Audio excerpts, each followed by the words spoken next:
Hello my friends. Today I want to share with you something I learned from Castaneda in the book The Fire from Within, and I'm going to just read you a little bit of what he shares in there because my memory is not always the greatest. It goes like this: self-importance is man's greatest enemy. What weakens him is feeling offended by the deeds and misdeeds of his fellow men. Self-importance requires that one spend most of one's life offended by something or someone. And what this really taught me is that I've been doing a lot of learning and reading a lot about power of intention with Dr. Dyer. And I've started to learn that when, a lot of us misidentify ourselves, our self-importance, our uniqueness.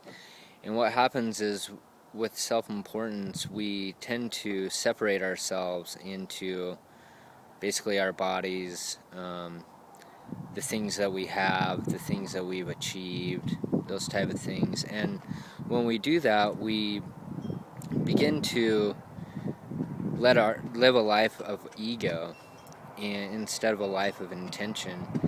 And basically, if we live in a life of ego, basically ego is simply an idea that we carry around of who we are.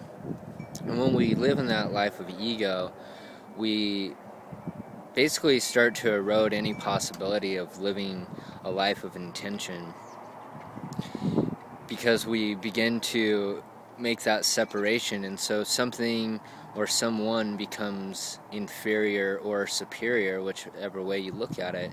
And so you're always in competition.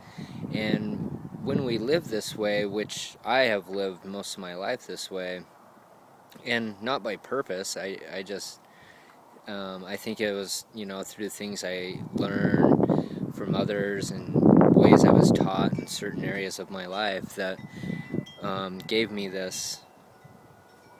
And so what I want to do in my next video is share with you some of the steps that Dyer shares in defeating your ego, and so that you can live in the power of intention. And so please come back to see my next video and my next post on the 7 steps to help us to change living our life in the ego state and to begin living our life in intention. So I want to just leave with conquer thyself, inspire others, and I'll see you on the inside. Thanks, you guys. I appreciate you.